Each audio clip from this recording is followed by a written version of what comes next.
my loves, and welcome back to Bedtime Stories with Mommy J. And we're going to start on Chapter 9 with George Brown Class Clown Super Burp by Nancy Krulik and illustrated by Erin Blecha. And let's begin. That afternoon after school, George hung out by himself again. But at least he had his skateboard and his new skateboard ramp. His dad had built it for him near the loading dock behind his mom's store. The ramp led into an empty alleyway with no traffic. George could skate there as much as he wanted. It was perfect. George tried to focus all of his attention on his skateboarding. He was good at controlling his moves on the board, a lot better than he was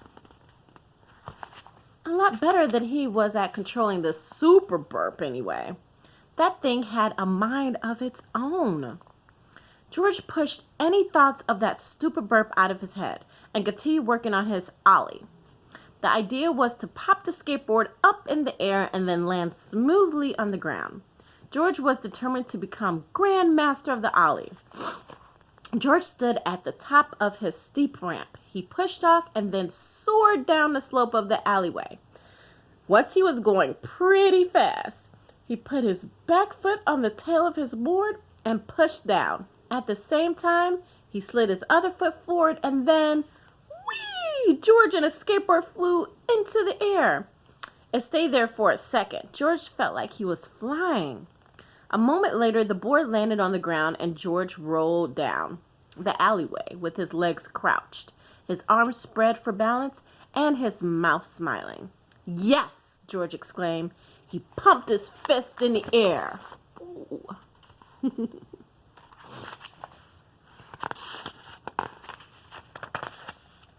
"Hey, that was cool." George turned around surprised. "You're pretty good," the kid said. He had short, blonde hair and was wearing a t-shirt with a bolt of lightning on the front. George stared at him. Pretty good. That had been a perfect ollie, a work of art. "I'm also learning to do a 180-degree ollie," George told him. "The whole skateboard turns right around in midair." "Cool," the kid said. "You look like you were flashing across the sky like a bolt of lightning."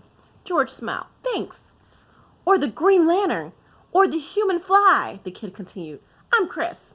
I'm on my way to the comic book store on the corner. I heard the noise back here."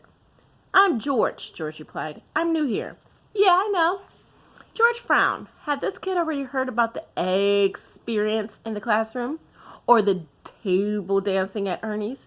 Or blowing snot on Louie's lunch? But Chris didn't bring any of those things up. Instead, he just said, "I'm in Mrs. Miller's 4th grade class."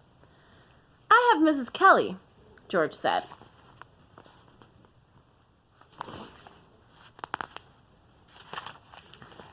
"So how do you like school?" Chris asked. George shrugged. "I guess Edith B. Boogerman Elementary School's okay." Chris laughed. "Boogerman? That's funny." George looked at Chris strangely. He couldn't believe no one had ever called it that before. It was such an easy joke. George smiled.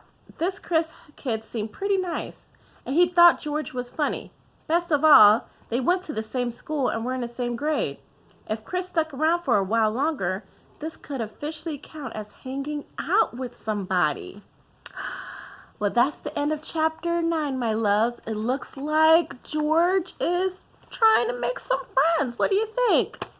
Well, you guys have a great evening. Make sure you brush your teeth, put on those jammies, and say your prayers. I love you much. Mwah! Hugs and kisses.